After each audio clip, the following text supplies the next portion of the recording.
Siempre me ha fascinado la idea del miedo. De cierto modo, es algo que repudiamos, pero a la vez es algo que nos hace tan humanos. Con ustedes, soy el Dr. Darkness, y están sintonizando la banda magnética. La banda magnética. La vida hecha meme y el meme hecho podcast. Hoy nos adentraremos en la oscuridad para explorar el miedo.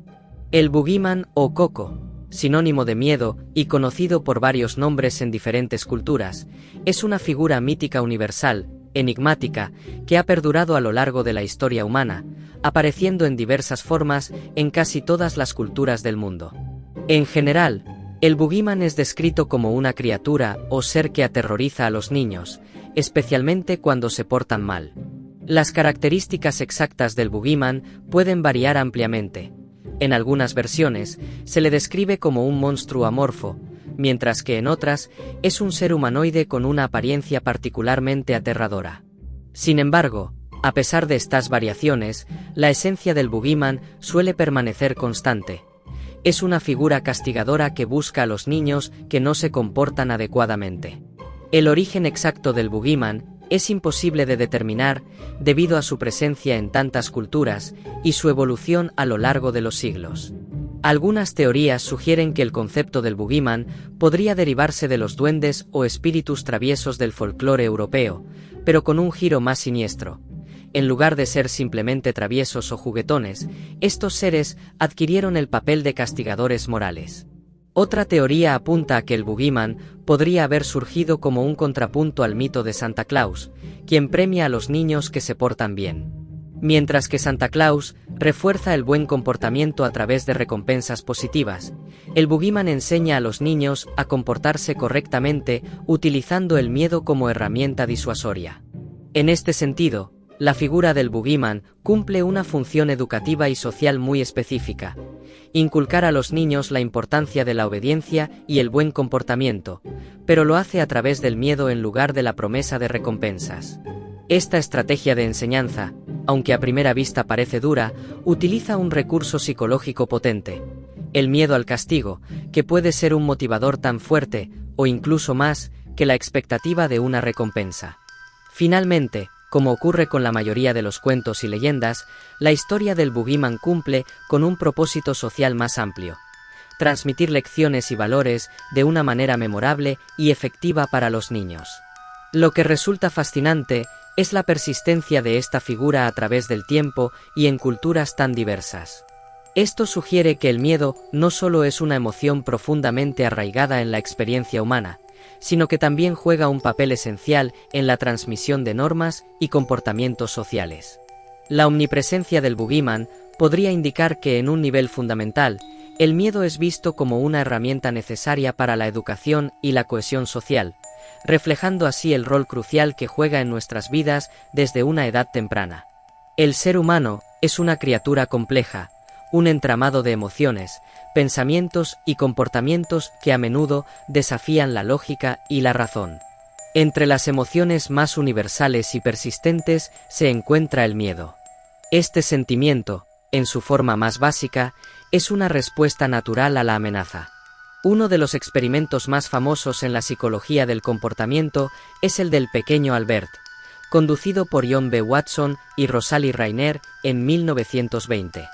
En este experimento, un niño pequeño fue condicionado para temer a una rata blanca, inicialmente un estímulo neutral para él. Cada vez que el niño tocaba la rata, los experimentadores producían un fuerte ruido, lo que eventualmente llevó al niño a asociar el miedo con la rata blanca y, por extensión, con otros estímulos similares, como un conejo o un abrigo de piel. Este experimento demostró que los miedos pueden ser aprendidos a través del condicionamiento clásico, sugiriendo que muchas de nuestras fobias pueden ser el resultado de experiencias pasadas más que de predisposiciones innatas. A pesar de la evidencia de que muchos miedos son aprendidos, hay ciertos temores que parecen ser universales, presentes en todas las culturas y a lo largo de la historia. Entre estos se encuentran el miedo a la oscuridad, a las serpientes y a las arañas. A primera vista, estos miedos pueden parecer arbitrarios, pero un examen más detallado revela que están profundamente entrelazados con nuestra supervivencia. El miedo a la oscuridad es uno de los miedos más antiguos y universales. Desde una perspectiva evolutiva, este temor tiene mucho sentido. Durante la mayor parte de la historia humana, la oscuridad representaba un tiempo de vulnerabilidad. Nuestros ancestros carecían de la visión nocturna que poseen algunos depredadores, y por lo tanto, eran más susceptibles a ataques durante la noche. Este miedo inherente a la oscuridad puede haber servido como un mecanismo de defensa, manteniéndonos alerta y preparados para el peligro cuando nuestra visibilidad era limitada. De manera similar, el miedo a las serpientes y a las arañas también puede rastrearse hasta una necesidad evolutiva de supervivencia. Ambos animales han representado amenazas significativas para los humanos desde tiempos prehistóricos debido a sus picaduras venenosas. De hecho, los estudios han demostrado que los humanos somos particularmente hábiles para detectar patrones ondulados en nuestro entorno, una habilidad que probablemente evolucionó para ayudarnos a detectar serpientes en la maleza. Este agudo sentido de la detección es una adaptación evolutiva que, aunque útil en la identificación de peligros potenciales, también puede conducir a sesgos cognitivos. Estos sesgos cognitivos se manifiestan en nuestra tendencia a evitar todas las serpientes y arañas, aunque no todas las especies sean peligrosas. Esta reacción puede verse como una forma de sobrecompensación. Es preferible evitar un peligro potencialmente mortal, incluso si la amenaza no es real. Este fenómeno puede compararse con la pareidolia, donde vemos caras en objetos inanimados como nubes o rocas. Evolutivamente, reconocer rostros rápidamente fue crucial para nuestra supervivencia, ya que era mejor errar en el lado de la precaución al detectar una cara humana o de un depredador potencial, que arriesgarse a no reconocer una amenaza real a tiempo. Por ejemplo, imagina estar en la naturaleza y confundir la forma de un arbusto con la cara de un tigre. Si esta confusión resulta ser falsa, el único costo es un momento de susto. Pero si el cerebro toma demasiado tiempo para discernir si realmente es un tigre, la consecuencia podría ser fatal. Por lo tanto, nuestro cerebro ha evolucionado para detectar rostros con gran rapidez, aunque esto a menudo resulte en errores. Otro ejemplo fascinante de miedo inherente descubierto en la era moderna es el fenómeno conocido como el valle inquietante. Este término se refiere a la reacción de incomodidad que los humanos sienten hacia robots o figuras animadas que se asemejan demasiado a los humanos, pero no de manera perfecta. Esta reacción puede haber sido descubierta en la modernidad, pero tiene raíces profundas en nuestra psicología evolutiva. En 1970, el profesor japonés de robótica Masairo Mori se empeñó en estudiar la apariencia de los robots, buscando hacerlos más realistas. Sin embargo, hizo un descubrimiento peculiar. Cuando las personas se enfrentan a robots o figuras animadas que se parecen mucho a los humanos, pero no lo suficiente como para parecer completamente naturales, surge una sensación de incomodidad o repulsión. Según Mori, a medida que una figura no humana se vuelve más humana en apariencia, nuestra empatía y familiaridad con ella aumentan. Sin embargo, al alcanzar un punto en el que las similitudes son muy cercanas, pero no perfectas, nuestra respuesta emocional se desploma abruptamente, cayendo en un valle de inquietud y desagrado.